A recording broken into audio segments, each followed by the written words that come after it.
하느님의 모습을 직접 본 사람의 최후, 과연 어떨까요? 그 답은 의외로 그리스 로마 신화와 성경 속에 숨겨져 있습니다. 먼저 성경부터 살펴보겠습니다. 성경 출애굽기 33장 20절에 따르면 하느님은 너무나 거룩하고 영광스러운 분이셔서 죄 많은 인간이 그분의 본 모습을 보고는 결코 살아남을 수 없다고 합니다.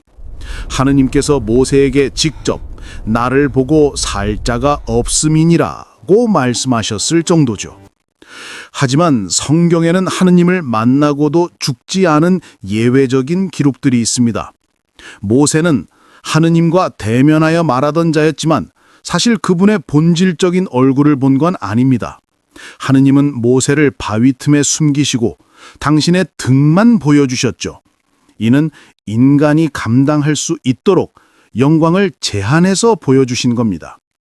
야곱 또한 야복나루터에서 하느님의 현현과 씨름을 하고도 목숨을 건졌고 그곳을 브니엘, 즉 하느님의 얼굴이라 불렀습니다. 다른 인물들도 마찬가지입니다. 아브라함에게는 사람의 모습으로 나타나셔서 대화를 나누셨고 이사야 선지자는 환상 중에 만군의 여호와를 배웠지만 천사가 수추로 입술을 정화해 주어 죽음을 면했습니다. 에녹과 엘리야는 아예 죽음을 보지 않고 하늘로 승천하기도 했죠. 결론적으로 성경은 본질적인 하느님의 영광을 100% 직접 본 인간은 없다고 말합니다.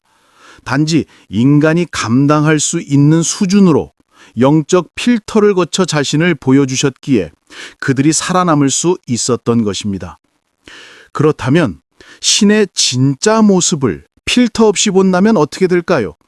그 끔찍한 답은 그리스 로마 신화의 세멜레의 이야기에서 찾을 수 있습니다. 테베의 공주 세멜레는 인간으로 변신한 제우스와 사랑에 빠져 아이를 갖게 됩니다. 하지만 제우스의 아내, 질투의 화신 헤라가 이를 그냥 둘 리 없었죠. 헤라는 늙은 유모로 변장해 세멜레에게 접근합니다. 그리고 속삭입니다. 그 남자가 진짜 제우스인지 어떻게 알아? 가짜일 수도 있잖아. 불안해진 세멜레는 제우스에게 한 가지 소원을 부탁합니다. 제우스는 스틱스강의 맹세코 들어주겠다고 약속했죠. 신조차 어길 수 없는 그 절대적인 맹세 앞에서 세멜레는 돌이킬 수 없는 요구를 합니다. 당신의 진짜 모습, 신으로서의 본 모습을 보여주세요. 제우스는 말리고 싶었지만 맹세 때문에 어쩔 수 없었습니다. 결국 그는 천둥과 번개를 동반한 신의 본체, 그 자체로 모습을 드러냈습니다. 결과는 처참했습니다. 인간의 육체는 신의 절대적인 광채와 고열을 견딜 수 없었습니다. 세멜레는 그 자리에서 순식간에 불에 타 재가 되어버리고 맙니다. 제우스는 타 죽어가는 그녀의 뱃속에서 가까스로 아이를 꺼내 자신의 허벅지에 넣고 키웠는데 그가 바로 술의 신 디오니소스입니다. 이 신화는 성경의 경고와 소름 돋게 일치합니다. 다시 성경으로 돌아가 볼까요? 출애굽기 33장 20절. 내가 내 얼굴을 보지 못하리니 나를 보고 살 자가 없음이니라. 성경은 명확히 말합니다. 하느님의 본질적인 영광은 인간의 유한하고 죄 많은 육체가 감당할 수 있는 에너지가 아닙니다. 마치 태양을 맨눈으로 가까이서 보면 눈이 멀고 타버리는 것과 같죠. 요한복음 1장 18절과 디모데전서 6장에서도 가까이 갈 수 없는 빛에 거하시고 아무도 그분을 본 일이 없다고 강조합니다. 즉 신은 영이시며 육신의 눈으로 그 본체를 보려 하는 것은 곧 죽음을 의미한다는 진리입니다. 제 생각에 제우스는 하느님의 또 다른 문화적 해석 버전이 아닐까 싶습니다. 결국 신을 직접 보는 인간은 타 죽는다는 법칙은 그리스 로마 신화나 성경이나 똑같이 통하고 있으니까요. 오늘 이 심오한 이야기를 끝까지 시청해 주신 여러분 정말 대단하십니다. 다음 영상에서는 제우스의 허벅지에서 태어난 세멜레의 아들 디오니소스, 두 번 태어난 존재에 대해 다뤄볼 예정입니다. 세계의 신화, 천문, 역사를 배우는 곳, 여기는 가즈타운 신시입니다. 구독과 좋아요 잊지 마시고 모두 만수무강하세요. 여러분, 근친상간 풍습은 어디에서 유래되었을까요? 이 문제를 해결하기 위해서 수메르 신화를 찾아보았습니다. 수메르 문명 점토판 해석의 권위자인 제카리아 시친이 니비루 별에 대한 이야기를 책으로 냈고 그의 책들은 1000만 권 이상이 팔렸습니다. 전 세계적으로 니비루 별 12번째 행성에 대한 엄청난 관심이 그야말로 핵폭발을 일으켰습니다. 그의 주장이 썰에 불과할지라도 한번 탐색을 해보겠습니다. 구글 AI에게 심리적 충격을 주려고 다음과 같이 물었습니다. 요한계시록에 나오는 별 쑥이 니비루라고 하는데 알려줘봐. 요한계시록에 언급된 쑥이라는 이름의 별과 니비루는 서로 다른 기원을 가진 별개의 개념입니다. 성경의 쑥별은 상징적인 의미로 해석되는 반면 니비루는 현대의 유사과학에서 주장하는 가상의 행성입니다. 요한계시록의 쑥 워무드. 요한계시록 8장 1011절은 셋째 천사가 나팔을 불 때 일어나는 재앙에 대해 묘사합니다. 셋째 천사가 나팔을 부니 횃불같이 타는 큰 별이 하늘에서 떨어져 강들의 3분의 1과 여러 물샘에 떨어지니 이 별 이름은 쑥이라 물의 3분의 1이 쑥이 되매 그 물이 쓴 물이 되므로 많은 사람이 죽더라. 의미 성경에서 쑥그리스 아프신토스, 영어 어무드는 문자 그대로의 별이 아니라 쓴맛, 고통, 재앙을 상징하는 표현으로 사용됩니다. 히브리어 성경에서도 쑥은 심판과 고난의 쓴맛과 결부됩니다. 해석 많은 신학적 해석에 따르면 이 별은 실제 천체가 아닌 범죄한 천사악령나 사단의 거짓, 목자 등을 상징하거나 혹은 인류에게 고통을 주는 심판의 사건이나 재앙을 의미하는 것으로 봅니다. 이는 자연 생태계의 파괴와 그로 인한 인류의 고통을 나타냅니다. 니비루 NIBIRU. 니비루는 요한계시록이나 주류 성경 해석과는 관련이 없는 개념입니다. 기원 니비루는 주로 제카리아 시친 CHARISITCHIN의 저서와 이론에서 비롯된 것입니다. 그는 고대 수메르 문자를 톡학으로 연구하여 태양계의 3600년 주기로 공전하는 가상의 행성 니비루가 존재하며 이 행성의 거주자인 아눈나키가 수메르 문명에 영향을 주었다고 주장했습니다. 지휘 시친의 주장은 주류 천문학이나 역사학계에서 인정받지 못하는 유사역사학 또는 유사과학으로 간주됩니다. 종말론과의 연관성. 일부 종말론자나 음모론자들은 니비루가 지구에 근접하여 대재앙을 일으킬 것이라고 주장하며 이를 요한계시록의 사건들과 연결짓기도 하지만 이는 성경 본문의 전통적인 해석과는 거리가 있습니다. 결론적으로 요한계시록의 쑥은 성경적 상징이며 니비루는 현대에 검증되지 않은 가상의 행성 이론이므로 둘은 동일한 것이 아닙니다. 또 물었습니다. 니베루 별에 대해 알려줘. 앞부분 생략. 과학적 입장. 미국 항공우주국의 ASA를 포함한 전세계 천문학자 및 과학계는 니비루의 존재를 명확히 부정합니다. 니비루의 존재를 증명할 어떠한 관측 자료나 과학적 증거도 없으며 관련된 주장은 대부분 가짜 정보나 잘못된 해석으로 간주됩니다. 어원 아카드어에서 니비루는 교차점 또는 전환점을 의미하는 용어로 특히 강을 건너는 지점을 뜻하는 말이었습니다. 결론적으로 니비루는 과학적 사실이 아닌 음모론이나 유사과학의 영역에 속하는 개념입니다. 이런 답변이 나왔습니다. AI에게 심리적 충격은 없었습니다. 냉정하게 답변만 제시하네요. 며칠 전에는 제가 구글 AI에게 과장된 극찬을 했더니 답변에 몸둘 바를 모르겠네요 라는 답변도 나왔습니다. 이번에는 수메르 신화 메소포타미아 신화에 등장하는 최고신 아누 또는 안에 대해 알아보겠습니다. 제카리아 시친의 점토판 해석에 의거하면 니베루 별의 왕 아누는 가끔 지구를 방문했고 그의 아들 엔키와 엘릴 이 지구를 경영했다고 하며 지구상 최고의 신으로 자리매김했다고 합니다. 우주 최고의 신이자 지구별 최고의 신입니다. 그래서 또 물었습니다. 아누 신에 대해 알려줘. 아누 엔유. 수메르어로는 아넨는 고대 메소포타미아 신화에서 하늘을 인격화한 최고의 신이자 신들의 왕입니다. 주요 특징. 하늘의 신 이름 자체가 수메르어로 하늘을 의미하며 신들이 사는 가장 높은 하늘 영역을 다스립니다. 최고신 엘리엔엘아일, 바람의 신 엔키엔케이 물의 신과 함께 3대 최고신 중 하나로 꼽히며 신들의 가계에서 가장 높은 권위를 가집니다. 권위와 왕권 부여. 신성한 권위의 원천으로 여겨졌으며 지상의 왕들에게 왕권을 부여하는 역할을 했습니다. 원신격 이론적으로는 최고신이었지만 실제 신화나 숭배에서는 엘릴이나 마르두크 같은 다른 신들에 비해 다소 멀고 추상적인 존재로 묘사되는 경향이 있습니다. 가족 많은 신들과 악령의 아버지로 아누나키의 NUNNAKI 신들의 조상이기도 합니다. 배우자는 안투 ANTU 또는 키키 대지의 여신으로 언급됩니다. 상징. 일반적으로 뿔이 달린 머리. 장식힘의 상징이나 별 모양으로 표현됩니다. 그리스 신화의 우라누스. 그리스 신화의 하늘의 신인 우라누스와 동일시되기도 합니다. 아누 신은 메소포타미아 종교의 근본적인 질서와 권위를 상징하는 중요한 존재입니다. AI 대답에는 오류가 있을 수 있습니다. 참으로 훌륭한 대답이 나왔습니다. 아누가 우라누스와 동일시된다고 알려줍니다. 우라누스는 아들 크로노스에게 거세 당하고 자리에서 물러나고 크로노스는 아들 제우스에게 거세 당하고 물러나는데 이 우라누스를 모르면 그리스 신화를 이해하지 못할 것 같습니다. 그래서 또 물었습니다. 그리스 로마 신화 속 우라누스에 대해 알려줘. 그리스 신화에서 우라누스 유라누스, 고대 그리스어는 하늘을 의인화한 태초의 신페아로티오지에노에스이며 대지모신 가이아와 함께 세계의 창조 신화에서 핵심적인 역할을 합니다. 주요 정보 및 신화 속 이야기. 하늘의 신 우라누스라는 이름 자체가 고대 그리스어로 하늘 또는 천공을 의미합니다. 그는 말 그대로 하늘 그 자체로 여겨졌으며 고전 그리스 시대에는 특정 숭배 의식이 거의 없었고 자연의 힘으로 간주되었습니다.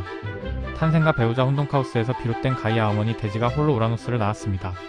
이후 우라누스는 자신의 어머니인 가이아와 결합하여 부부가 되었습니다.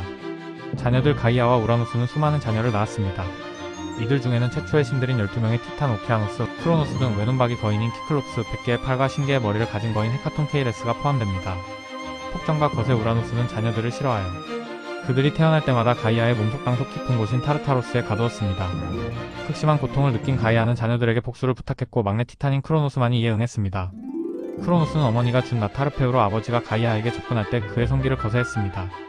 하늘과 땅의 분리 우라노스의 거세로 인해 하늘 우라노스가 땅 가이아이 분리되었으며 이는 그리스 신화 세계관에서 중요한 창조적 행위로 여겨집니다. 아프로디테의 탄생 거세된 우라노스의 성기가 바다에 떨어져 하얀 거품을 만들었고 이 거품에서 사랑과 미의 여신인 아프로디테가 태어났습니다. 예언 우라노스는 자신을 거세한 크로노스 또한 자신의 아들에 의해 전복될 것이라는 예언을 남겼고 이 예언은 훗날 제우스에 의해 실현되었습니다. 우라노스는 그리스 신화의 초기 지배자로서 다음 세대인 티탄과 올림퍼스, 신들에게 권력이 계승되는 과정에서 중요한 역할을 한 상징적인 존재입니다. 이번에는 아누안의 증손녀로 알려진 이난나에 대해서 물었습니다. 메소포타미아 신화에서 아누의 증손녀로 알려진 이난나에 대해 알려줘. 메소포타미아 신화에서 이난나 INANNA 아카드어로는 이슈타르는 하늘의 신, 아누 ANU의 딸로 가장 흔하게 알려져 있습니다. 일부 전승이나 해석에 따라서는 아누의 증손녀로 언급되기도 하지만 주요 신화에서 그녀는 아누의 직계 자녀 또는 달의 신 난나네너와 링가렌 INGAL의 딸로 묘사됩니다. 이난나 여신에 대한 자세한 내용은 다음과 같습니다. 주요 신성 및 특징.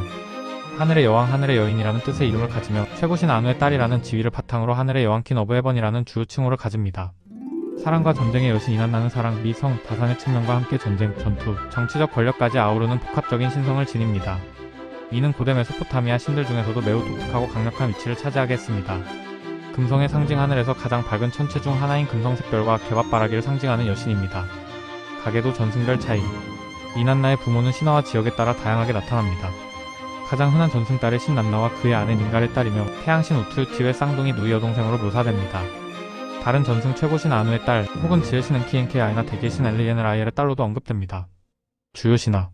엔키와 세상질서 지혜신 엔키가 다스리는 도시 에리두를 방문하여 신성한 법과 문명의 요소인 메미를 얻어 자신의 도시인 우르크유알 UK로 가져옵니다. 지하세계로의 하강 권세와 욕망을 위해 자신의 언니인 지하세계의 여왕 마레시키가리아리 SHKIJL의 영역으로 내려갔다가 죽음을 맞이하지만 결국 부활하여 모든 것의 운명을 결정하는 강력한 신으로 자리매김합니다.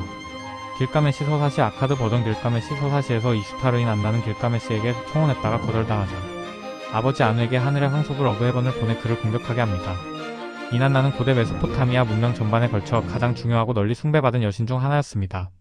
놀라운 답변이 나왔습니다. 아무튼 지루하고 장황한 이야기를 전달하면 시청자분들이 지치고 식상하기 때문에 이렇게 요약된 답변을 먼저 제시했습니다. 제카리아 시친의 책을 보면 니비루별의 왕 아누가 지구를 방문하여 자기의 증손녀인 이난나를 만나서 미래를 즐기고 이난나의 현안 문제도 해결해 준다는 근친상간의 내용이 나옵니다. 근친상간은 이수메르 메소포타미아 신화 속 신들의 세계에서 벌어지는 일이었습니다. 구글 AI의 답변은 훌륭하지만 내용을 지나치게 간단히 요약해서 제시하는 형식이므로 우리가 놓치는 팩트나 진실, 전승, 썰 등이 많이 있을 것입니다. 그래서 지금부터는 니비루 아누의 증손녀 이난나 등에 대한 이야기를 위키피디아에서 가져왔습니다. 최대한 간단히 그냥 맛만 보는 정도로 제시합니다. 니비루 바빌로니아 천문화.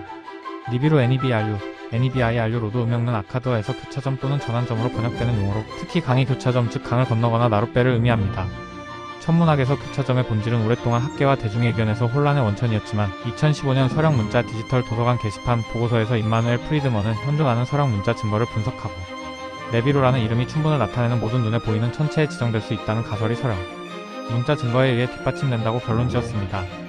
바빌로니아 우주론에서의 역할. 니비루는 바빌론에서 양처럼 별들을 기르는 순모스 데우스 SUMMUS DUS의 보금자리로 여겨졌으며 마르두크와 동일시되었습니다.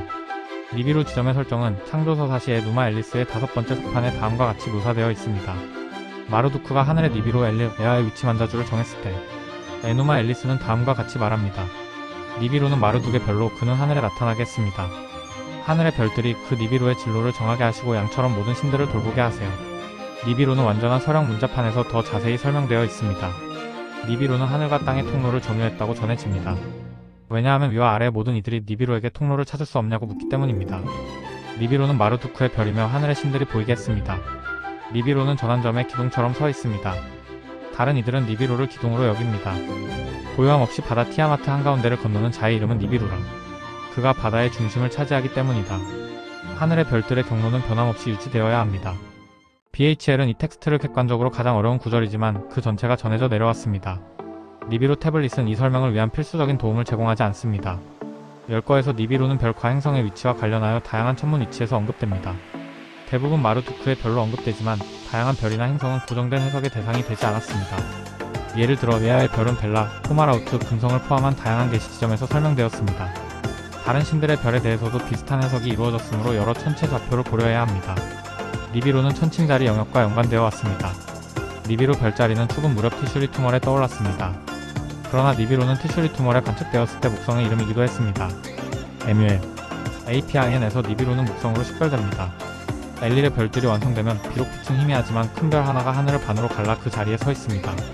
즉 마르두크 MUL DAMAR UD 니비루 M-B-로 목성 MUL SH ME GAR의 별입니다. 그 별은 위치를 계속 바꾸며 하늘을 가로지릅니다. 반대로 K 61,749와 K 127,696 태블릿은 그것을 수성이라고 언급합니다. 수성 MUL UDU IDIM 지구 사이 하늘을 나누고 거기에 서 있다면 그 이름은 니비루입니다. 미국의 뉴에이지계 종말론자인 낸시 리더는 행성 X의 외계인으로부터 개체를 받고 있다고 주장하다가 이 행성 X를 니비루와 연관짓기 시작했다. 이후 뉴에이지 오컬트 기독교 이단 분파의 종말론에서 니비루 재앙설을 채용하기 시작했고 생략 2.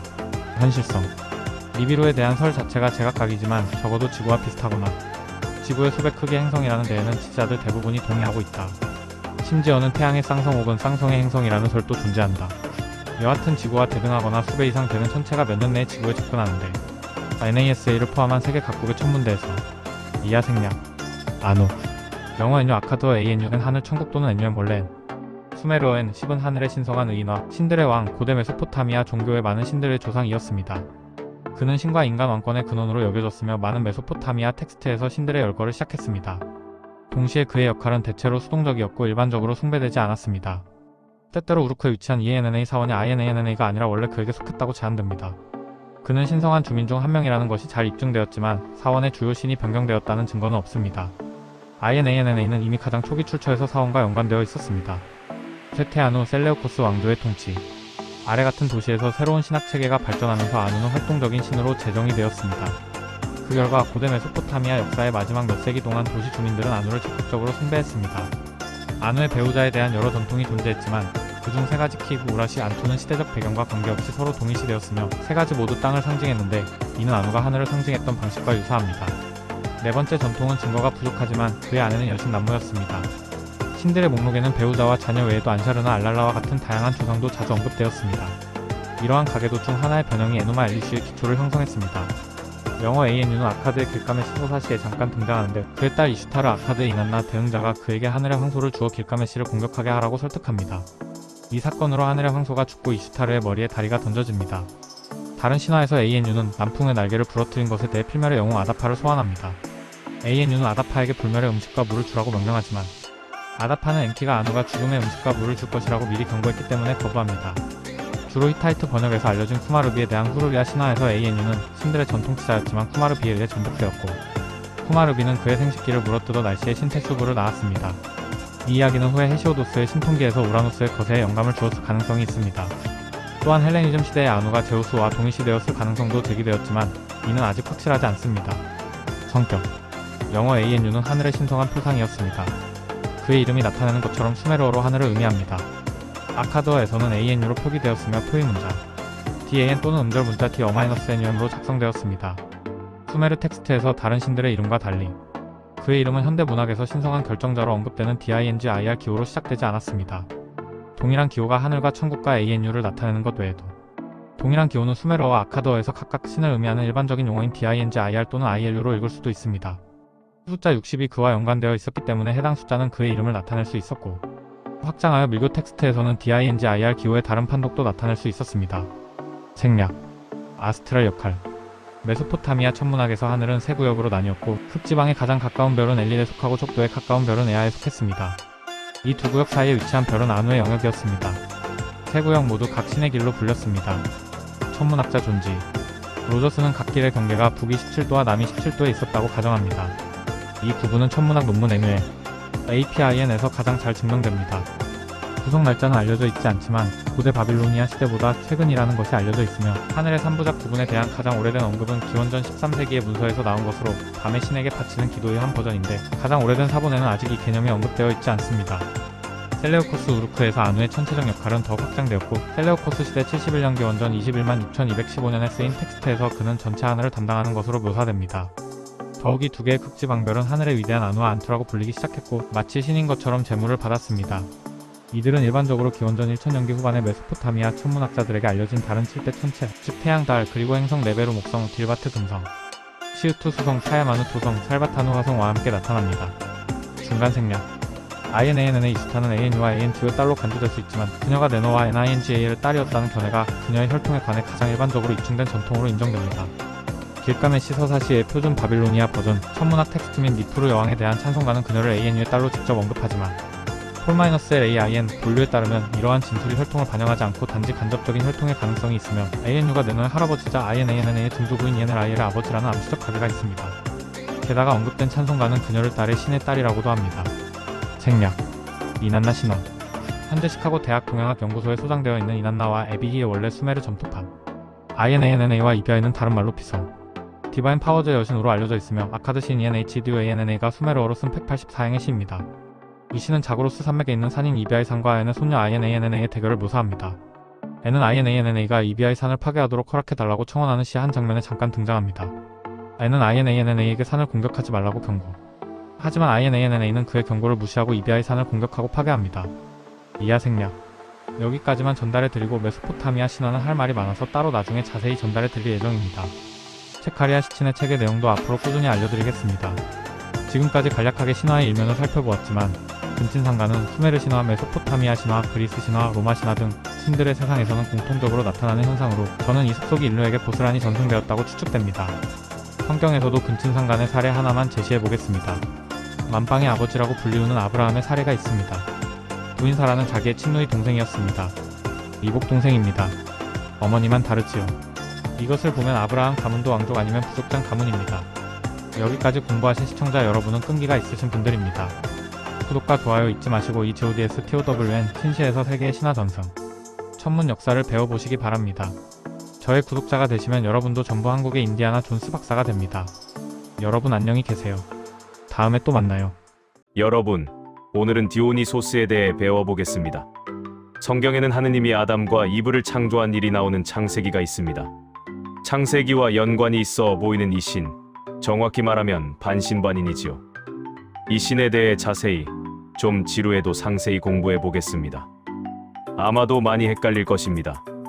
다음은 위키피디아에서 가져온 내용입니다. 디오니소스 다이오니소스 다이오니소스는 고대 그리스 신화의 포도주와 풍요, 포도나무, 광기, 다산, 황홀경, 연극의 남신이며 죽음과 재생의 남신으로 분류되기도 합니다. 제우스와 세멜레의 아들이고 아리아드네의 남편입니다.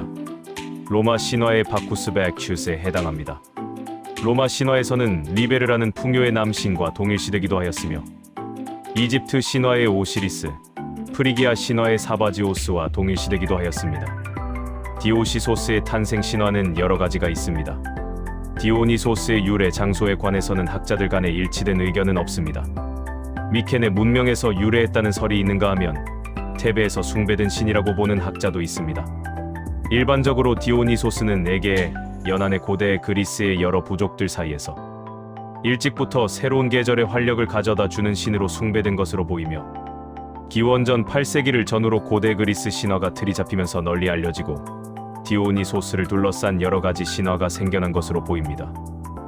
디오니소스의 출생에 얽힌 이야기는 오늘날 주로 에우리피데스의 비극 바카이를 통해 잘 알려져 있습니다. 오르페우스에 의한 것으로 여겨지는 신화는 헤시오도스의 신통기에 모범된 계보적인 신화시에서 말해진 것입니다. 이 신화는 근동 제국의 신화의 영향을 받았을 가능성도 있습니다. 오르페우스교의 특징적인 인간의 본질의 기원을 말하는 이야기는 다음과 같습니다. 제우스와 테베의 공주 세멜레의 아들로 나온다. 헤라는 제우스의 내연녀인 세멜레를 무척 미워하였다. 헤라는 세멜레에게 복수하기 위해 유모로 변신하여 그녀에게 접근한다. 헤라는 세멜레로 하여금 자신의 애인이 정말 제우스가 맞는지 의심하도록 만들었다. 헤라의 속임수에 넘어간 세멜레는 제우스에게 본 모습을 보여달라고 부탁했고 스틱스강에 맹세한 제우스는 어쩔 수 없이 그녀에게 본 모습을 드러낸다. 그러나 제우스가 신의 모습을 드러내자 세멜레는 공포에 떨며 그 광채에 타 죽어버린다. 세멜레는 제우스의 아이를 임신한 상태였는데 제우스는 타 죽어버린 세멜레의 자궁에서 태아를 꺼내 자신의 허벅지에 꿰매넣고 기르나 다리 차고 허벅지에서 아이가 태어나자 제우스는 아이의 이름을 디오니소스라 짓는다. 디오도로스 시켈로스가 따르는 크레타 신화에 의하면 디오니소스는 제우스와 지하 세계의 여왕인 페르세포네의 아들이었다고 한다. 신화에 따르면 제우스는 갓 태어난 디오니소스를 헤르메스에게 맡긴 뒤 리사산의 님프들에게 양육을 부탁했다고 한다. 제우스는 님프들에게 디오니소스를 여자처럼 키우라고 부탁하였다. 제우스는 디오니소스를 정성껏 돌봐준 리사산의 님프들을 휘아데스 성단으로 만들었다고 한다. 또 다른 전승에서는 헤르메스 혹은 제우스가 디오니소스에게 여자아이의 옷을 입히고 세멜레의 언니인 이노에게 맡겼다는 것이다. 제우스는 이노에게 양육을 부탁하며 헤라의 눈을 피하고 디오니소스를 소녀처럼 키우라고 말한다.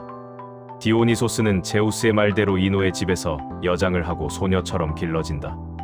그러나 이 사실을 안 헤라가 이노의 남편인 아타마스에게 광기를 불어넣는다. 아타마스는 평소에 사냥을 즐겼는데 집에 큰 사슴이 들어온 것을 보고는 화살을 쏴 죽여버렸다. 그러나 그가 죽인 것은 아들 레아르코스였다. 광기에 사로잡혀 제 아들을 사슴으로 착각한 것이었다. 광기에 미쳐버린 아타마스는 레아르코스의 시체를 갈기갈기 찢었다. 그는 아내인 이노와 아들 멜리케르테스마저 죽이려고 달려들었다. 이노는 아타마스로부터 도망쳐 멜리케르테스를 안고 바다에 몸을 던져 죽어버린다. 일설에 의하면 제우스는 아들 디오니소스를 키워준 보답으로 바다에 몸을 던진 이노를 레우코테아 여신으로 멜리케르테스를 팔라이몬으로 만들었다고 한다. 다른 설에서는 이노도 광기에 미쳐버려 끓는 물이 든 냄비에 멜리케르테스를 넣고 죽인 뒤 그 시신을 품고 돌아다녔다고 전해진다. 한편 디오니소스는 새끼 염소로 변신하여 정원을 돌아다니고 있었는데 헤르메스에 의해 구출되었다는 설도 있고 자신도 광기에 미쳐 방황하다 여신 레아에 의해 광기가 풀렸다는 설도 있다. 후대 전승에 의하면 어느 날 제우스가 자신의 자리를 계승할 자식을 낳기 위해 데메테르의 딸인 페르세포네를 지목하였는데 딸의 임신을 원치 않았던 데메테르는 제우스를 피해 페르세포네를 어두운 굴 속에 숨겨놓고 2마리의 뱀에게 동굴을 지키게 했다고 한다. 하지만 이를 눈치챈 제우스가 뱀으로 변신하여 커다란 천을 짜는 데에 집중하던 페르세포네의 몸을 휘어 감았고 페르세포네는 뱀으로 변신한 제우스와 억지로 동침하여 아들 자그레우스를 낳는다. 제우스는 자그레우스를 매우 사랑하여 자신의 번개와 통치권을 물려주려고 하였다. 그러나 이 사실을 알고 격분한 헤라가 티탄들에게 자그레우스를 죽여달라고 부탁한다. 헤라의 명령을 받은 티탄들은 어린 자그레우스를 장난감으로 유혹한 뒤 덮쳐버린다. 자그레우스는 사자, 호랑이, 뱀, 황소 등의 모습으로 변신해 도망치려고 했지만 이미 늦은 때였다. 티탄들은 어린 자그레우스의 사지를 끔찍하게 토막낸 뒤 먹어치운다. 티탄들이 디오니소스 자그레우스를 어떻게 먹었는지는 판본마다 약간씩 다르다. 칼리마코스는 디오니소스의 토막난 시체를 뜨거운 가마솥에 끓여 먹었다고 하고 에우포리오는 물에 구워 먹었다고 하고 디오도로스는 토막난 조각들을 삶았다고 하고 2세기 후반의 기독교 작가인 클레멘트는 토막난 시체를 가마솥에 끓인 뒤 꼬챙이에 꽂아 구워 먹었다고 한다. 비교적 늦은 4세기의 작가 피르미쿠스 마테르누스의 기록에서는 티탄들이 디오니소스의 심장을 제외한 거의 모든 부위를 다양한 방법으로 조리해 먹었다고 한다. 그것을 알아채고 분노한 제우스는 벼락을 내리쳐 자그레우스를 살해한 티탄들을 전부 잿더미로 만들어버린다. 그 재가 흙 속으로 스며들자 프로메테우스는 그 흙들로 인간을 만들었다고 한다. 그래서 인간은 티탄의 악한 면과 자그레우스의 선한 면을 지녔다고도 한다. 제우스는 무슨 수를 써서라도 자그레우스를 다시 살려내고 싶었다. 다행히 아테나가 죽은 자그레우스의 심장을 발견해 제우스에게 건네주었고 제우스가 그 심장을 삼켜 마침 자신의 바람 상대였던 세멜레의 자궁에 집어넣어 자그레우스를 부활시킨다. 이렇게 하여 2번 태어난 자가 디오니소스 자그레우스라고 한다. 이후의 이야기는 기존의 디오니소스 신화와 동일하다. 물론 디오니소스로 다시 태어났어도 제우스의 사생아였기 때문에 이후에도 헤라의 핍박을 끊임없이 받게 된다. 이 전승에서는 갓 태어난 디오니소스에게 뱀 가죽의 왕관과 조그만 뿔이 달려 있었다고 한다. 디오도로스 시켈로스가 쓴 판본은 약간 다른데 전체적인 내용은 자그레우스 신화와 동일하나 디오니소스의 모친이 페르세포네가 아닌 데메테르로 묘사된다. 또한 자그레우스 신화에서는 티탄들에게 붙잡혀 토막 살해당한 자그레우스의 남은 심장을 아테나 혹은 전승의 딸 아레아, 아폴론, 데메테르 등등과 구해 제우스에게 건네주고 제우스가 세멜레와 정을 통한 뒤 자그레우스를 부활시켜 디오니소스를 탄생시키는 것으로 묘사되지만 디오도로스 시켈로스의 판본에서는 데메테르가 디오니소스의 뼈를 모아 조합해 그를 다시 살려냈다고 한다. 다음은 디오니소스에 얽힌 신화를 살펴보겠습니다. 1점 미다스 리지아의 왕 미다스는 디오니소스의 스승이면서 양부인 실레노스를 잘 보살펴준 대가로 디오니소스로부터 좋은 대접을 받는다. 디오니소스가 미다스에게 소원을 들어주겠다고 하자 미다스는 자신의 손이 닿은 것은 무엇이든 황금으로 변하게 해달라고 부탁했다.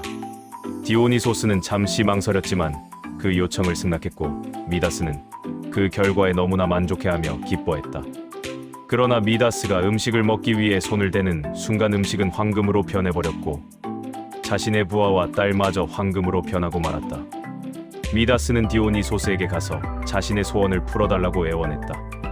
디오니소스는 미다스에게 팍톨루스 강에 몸을 씻으면 원 상태로 돌아갈 것이라 말하였고 미다스는 디오니소스의 말대로 팍톨루스 강에 가서 몸을 씻자 황금으로 변하는 일이 사라졌다. 그 후 미다스는 부와 영화를 싫어하였고 시골에 살면서 들의 신인 판의 숭배자가 되었다. 2점 암펠로스는 실레노스와 님프가 정을 통하여 낳은 젊은 사티로스로 디오니소스가 짝사랑한 미소년이다. 신화에 따르면 어린 시절의 디오니소스는 암펠로스라는 같은 나이 또래의 미소년 사티로스와 어울렸다. 암펠로스를 너무나도 사랑한 디오니소스는 아버지인 제우스에게 암펠로스를 자신의 애인이라고 소개시키며 그가 가니메데스보다도 훨씬 아름답다고 비교하기까지 했다. 디오니소스와 암펠로스는 씨름을 하면서 서로의 몸을 스치며 탐하기도 했다. 디오니소스는 그와 씨름을 할 때마다 일부러 져주면서 그의 몸에 깔리는 느낌을 즐겼다. 디오니소스는 언제나 암펠로스와 함께 사냥을 다니며 그에게 용기를 불어넣었다. 다만 성난 수소를 건드리면 안 된다고 주의를 주었다. 그러던 어느 날 개울가에서 물을 마시고 있는 수소를 발견한 암펠로스는 디오니소스의 당부를 잊고 수소 목에 굴레를 걸고 수소를 타기 시작했다. 이에 질투심을 느낀 셀레네는 등에 떼를 내보내 수소는 미친 듯이 달리기 시작했고 수소는 암펠로스를 언덕 위에 내던져 버렸다. 암펠로스는 결국 바위에 부딪혀 죽고 말았다. 암펠로스의 시체를 발견한 디오니소스는 그를 팍톨루스 강가 주변에 묻어주었다. 또한 암펠로스의 무덤 위에 자신이 가장 좋아하는 포도나무를 심어주었다. 디오니소스는 사랑하는 애인이 죽었다는 사실이 너무 고통스러워 자신도 따라 죽고 싶었지만 불멸의 신이어서 그를 따라 하이데스로 갈 수가 없었다. 슬픈 디오니소스는 계절의 여신 호라이의 위로를 받고 기운을 되찾았다. 그리고 다음날 무덤에서 자란 포도나무가 익자 디오니소스는 포도를 따집을 짰다. 디오니소스는 하루 동안 숙성시킨 포도즙을 여러 사람에게 맛보게 하였고 그렇게 디오니소스는 포도주의 신이 되었다. 디오니소스는 포도나무를 암펠로스라고 부르며 온 세상에 포도나무의 종자를 퍼뜨렸다. 3점 아리아드네는 테세우스가 사라진 것을 알고 몹시 슬퍼하였는데 이때 낙소스에 잠시 들른 디오니소스가 나타나 슬퍼하는 아리아드네를 위로하고 그녀의 아름다운 모습에 반하여 결혼하였다. 헤시오도스를 비롯한 대부분의 전승에서 테세우스가 낙소스 섬에 잠든 아리아드네를 버리고 떠난 후 디오니소스가 그녀를 발견하여 결혼하는 것으로 묘사되지만 몇몇 전승에서는 디오니소스가 테세우스에게 나타나 아리아드네를 낙소스 섬에 두고 떠나라고 요구했다고 전해진다. 헤로도토스에 따르면 테세우스가 아리아드네에 대해 실증이 나서 임신한 그녀를 섬에 버리고 갔다고 한다. 4점 오리온은 키오스 섬의 왕 오이노피온의 딸 메로페와 결혼하려 하지만 왕이 결혼을 승낙하지 않자 강제로 메로페를 차지하려 한다. 이에 오이노피온은 디오니소스의 도움으로 오리온에게 술을 먹여 깊이 잠들게 하고 그의 눈을 멀게 한다. 일설에 의하면 오이노피온은 디오니소스와 아리아드네의 아들이라고 전해진다. 5점 폴림노스 올림포스의 신이 된 디오니소스는 죽은 어머니 혹은 아내 아리아드네를 되살리고 싶어 했다. 디오니소스는 하이데스를 찾기 위해 아르고스 레근의 부근의 알키오니아 호수를 찾아가는데 그곳에서 폴림노스라는 양치기 노인을 만났다. 폴림노스는 디오니소스가 지하세계 입구까지 안전하게 갈 수 있도록 도와주었다. 이때 폴림노스는 디오니소스에게 길을 알려준 대신 자신과 성관계를 나눌 것을 요구하였다. 휘기누스의 천문학에 따르면 폴림노스가 디오니소스의 아름다운 미모에 반해버렸기 때문이라고 한다. 디오니소스는 폴림노스에게 저승에서 어머니를 구해오는 데 성공한다면 소원을 꼭 이루어주겠다고 말하였다. 이후 디오니소스는 지하세계에서 죽은 어머니를 구해오는 데 성공한다. 그러나 디오니소스가 돌아왔을 때 폴림노스는 죽어 있었다. 폴림노스의 죽음을 슬퍼한 디오니소스는 약속을 지키기 위해 무화과 나무의 가지를 남근 모양으로 깎아 그의 무덤에 앉은 채 성행위를 하였다고 전해진다. 6점 디오니소스교. 고대 그리스에는 디오니소스를 숭배하는 종교가 있었다. 오르페우스교와 깊은 관련을 가진 이것은 주로 부녀자들이 살아있는 산짐승이나 가축 혹은 어린아이를 제물로 바치고 일종의 광란에 빠진 상태에서 이 제물들을 산채로 뜯어먹고 그 피를 마셨다고 한다.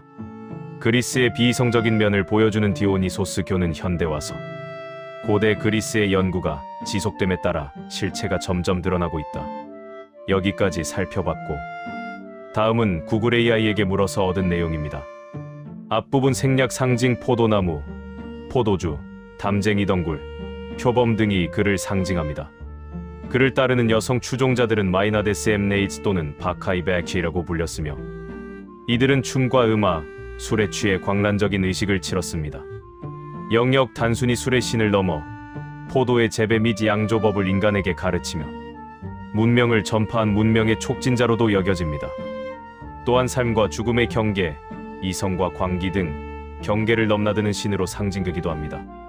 영양 디오니소스 숭배 의식은 고대 그리스 연극의 기원이 되었으며 연극의 신으로도 추앙받았습니다. 그의 축제는 사회에서 소외된 사람들에게 해방감을 주는 역할을 하기도 했습니다. 디오니소스는 이성적인 아폴론과 대비되는 존재로 인간 내면의 원초적인 생명력과 감정, 광기를 상징하는 복합적인 신입니다. 여기까지 술의 신인 디오니소스에 대해서 공부를 해보았습니다. 너무 힘든 공부입니다. 저는 신화와 전승 전설 등을 살펴보면서 다음과 같은 추론을 해볼 수 있었습니다. 추론 제우스가 뱀으로 변신해서 낳게 했고 갓 태어났을 때는 뱀 가죽의 왕관에 뿔까지 달려 있었다니 아마 이 뿔은 염소 뿔이겠지.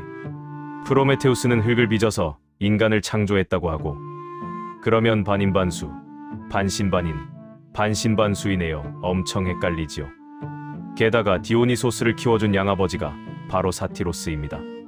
칠레노스라고도 하는데 바로 사탄의 원조입니다. 이 사티로스가 이름 그대로 성경에도 실제로 나오는 것을 내가 다 확인했습니다. 구글 AI에 물었습니다. 사티로스가 나오는 킹제임스 성경 한글판 어디에? 나오지? 사티로스 세절은 이사야 34장 14절에서 찾을 수 있습니다.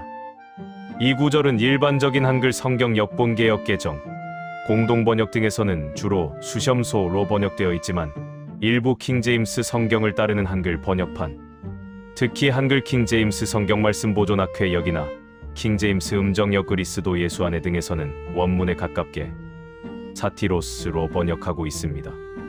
해당 구절의 내용은 다음과 같습니다. 한글 KJV 번역, 광야의 들짐승들도 섬의 들짐승들과 만날 것이며 사티로스가 자기 동료를 부르고 헛간 올빼미도 거기서 쉬며 자신의 안식처를 찾을 것이라. 이사야 3414.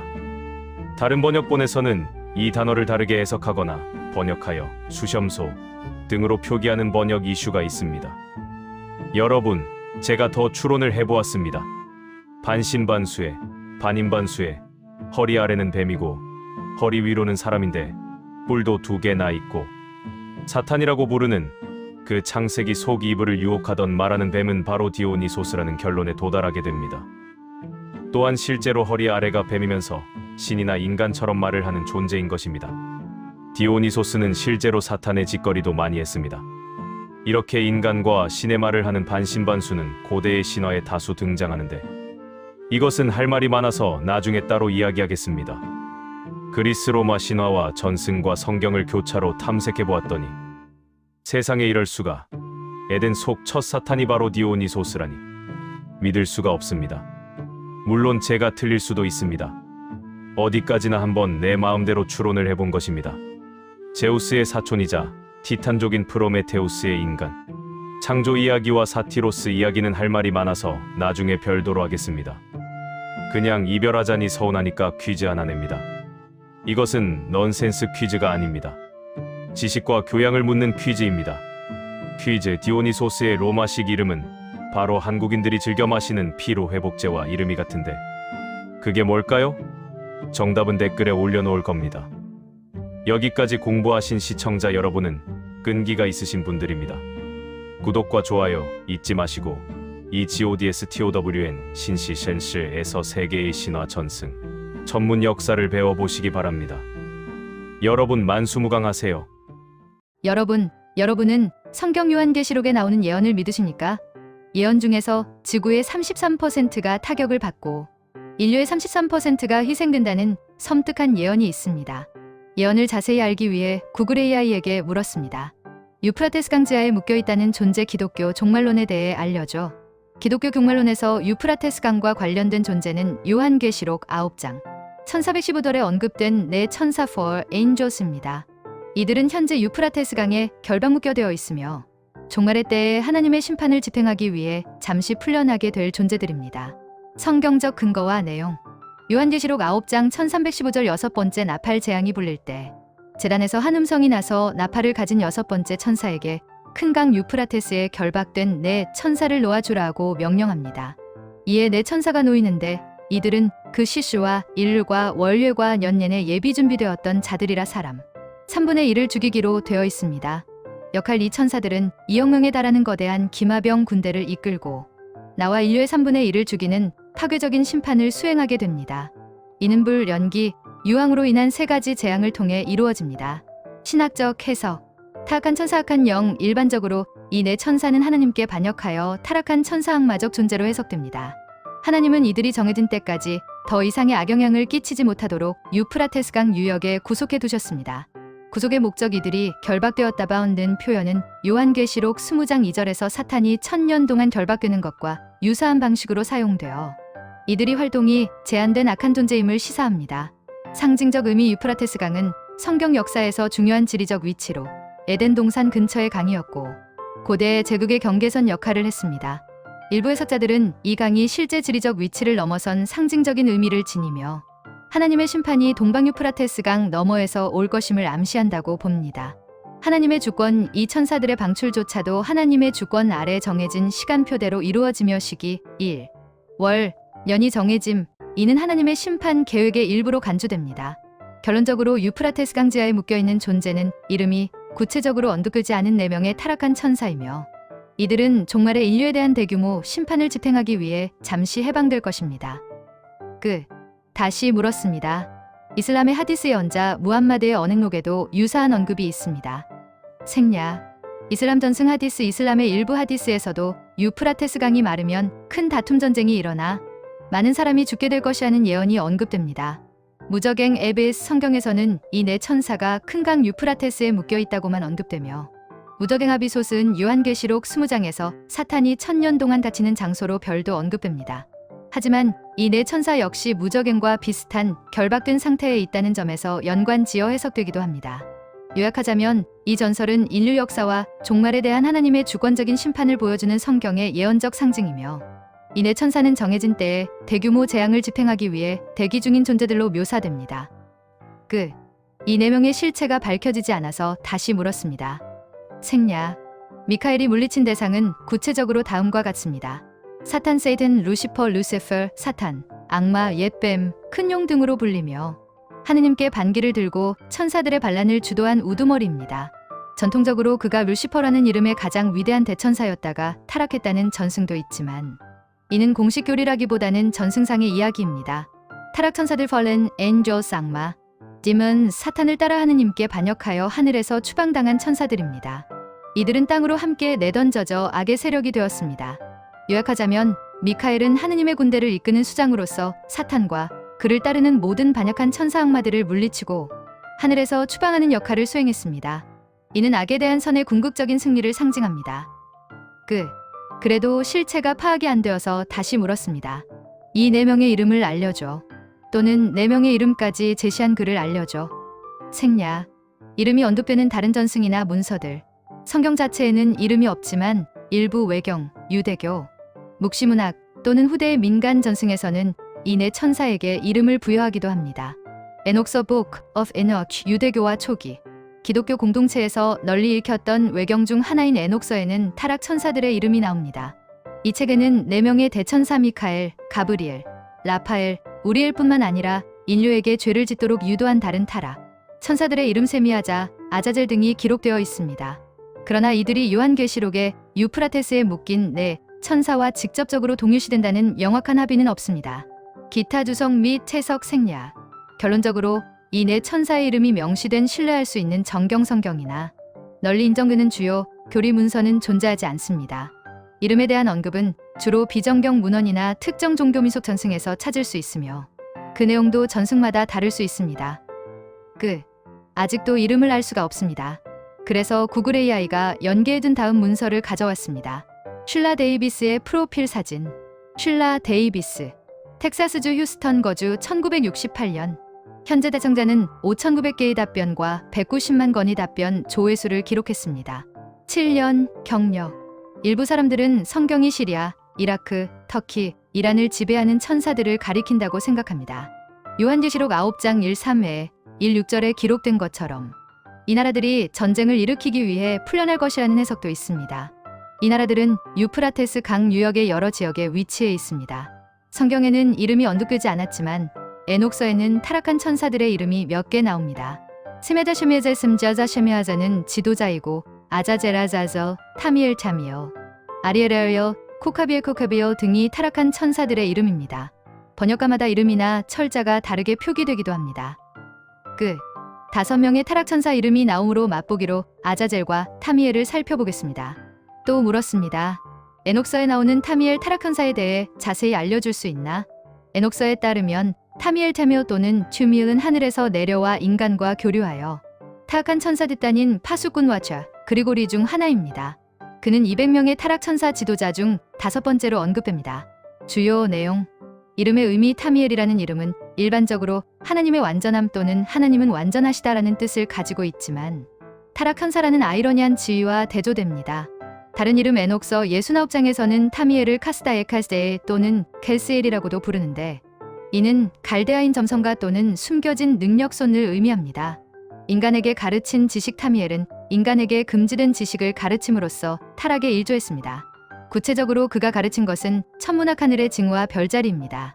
악영향 타미엘은 또한 영과 악마의 모든 사악한 공격, 자국 내 태아를 공격하여 유산시키는 공격, 영혼을 공격하는 것, 뱀에게 물리는 것, 한낮의 열로 인한 공격 등을 인간에게 가르쳤다고 묘사됩니다. 이러한 지식들은 인류에게 해를 끼치는 방향으로 사용되었습니다. 타락과 심판 타미엘을 비롯한 파수꾼 천사들은 인간의 딸들과 결혼하여 네피림이라는 거인족을 낳았으며 이들에게 금지된 지식을 전파하여 지상의 부패와 폭력을 만연하게 했습니다. 이들의 행동은 결국 하나님이 대홍수로 세상을 심판하게 된 주요 원인 중 하나가 되었습니다. 요약하자면 타미엘은 본래 하나님의 완전함을 상징하는 존재였으나 금지된 천문학과 사악한 지식을 인간에게 가르쳐 타락한 파수꾼 지도자 중 하나로 묘사됩니다. 또 물었습니다. 아자젤은 성경 구약에도 나옵니다. 타락천사 아자젤에 대해 알려줘. 아자젤은 유대교 및 기독교 전통에서 다양하게 해석되는 존재로 주로 구약 성서의 속죄일 의식과 외경인 에녹서의 타락천사 이야기에서 언급됩니다.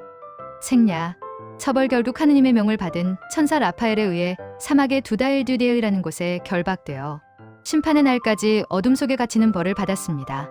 이처럼 아자젤은 문맥에 따라 죄를 짊어지는 상징적 존재에서부터 인간에게 악을 가르친 주된 악마에 이르기까지 다양한 의미를 지니고 있습니다. 오늘날 창작물에 등장하는 아자젤은 대부분 에녹서의 타락천사 모티브를 기반으로 하고 있습니다. 더 중요해 보이는 세미아자가 떠올라서 또 물었습니다. 에녹서에 나오는 타락천사 우두머리 세미아자와 200명을 알려줘. 에녹서에 따르면 타락천사들, 즉 파수꾼 와처, 그리고의 200명은 세미아자 스미아자의 주도하에 하늘에서 내려왔습니다. 이들은 헬몬산 정상에 착륙하여 인간 여성들과 관계를 맺고 네피림 거인을 낳았으며 인류에게 금지된 지식을 가르쳤습니다. 200명의 타락천사 전체 이름이 모두 나열되지는 않으며 대신 이들을 이끈 주요 우두머리 약 20명의 이름이 언급됩니다. 이들은 10부장 Chiefs of Tens로 불립니다. 주요 우두머리들의 이름과 가르친 지식. 에녹서 6장과 8장에 나오는 주요 우두머리들의 이름은 다음과 같습니다. 생략. 에녹서에서 무적행이라는 표현이 나오는 장 9절을 제시해 줄 수 있나? 에녹서 에녹 1서에서 무적행이라는 단어가 직접적으로 사용되지는 않지만 이와 유사한 개념인 불타는 구덩이 또는 어두운 구덩이가 타락한 천사 파수꾼들의 종말론적 감옥으로 언급됩니다. 특히 에녹서 10장 46절, 18장 1114절, 21장 710절, 90장 2426절 등에서 이 내용을 확인할 수 있습니다. 생략. 신약성경의 요한계시록에서 무적행 그리스어, 에비스서즈라는 용어가 명확하게 사용된 배경. 사상에는 에녹서의 이러한 천사들의 감옥 개념이 영향을 주었을 것으로 신학자들은 보고 있습니다. 여기까지 살펴본 결과 유프라테스 강에 묶여 있다는 내 천사는 에녹서에서 뽑아서 추정하면 세미아자 쉐미아제 스임자자 쉐미하자 아자제라자저 타미엘 타미오 아리에레어여 코카비엘 코카비오 등입니다. 현재까지는 이렇게 추정할 수밖에 없습니다. 이것이 진실인지 거짓인지 판별할 수는 없습니다. 성경에 의하면 타락천사는 지상의 여자를 취하여 네피림을 낳았습니다. 환타드 같지만 환타지가 아닙니다. 천사, 대천사, 타락천사, 네피림, 거인, 아나킴, 아누나키, 가나안족 등은 할 말이 많아서 한 대목으로 묶어서 나중에 따로 이야기하겠습니다. 외경 12권도 역시 따로 이야기하겠습니다. 에녹서에 나왔다는 워몰, 블랙홀 얘기도 따로 이야기하겠습니다. 여기까지 동거하신 시청자 여러분은 끈기가 있으신 분들입니다. 저의 구독자가 되시면 여러분도 인디아나 존스 박사가 될 수 있습니다. 구독과 좋아요 잊지 마시고 EGODSTOWN 신시에서 세계의 신화, 전승, 천문, 역사를 배워보시기 바랍니다. 안녕히 계세요.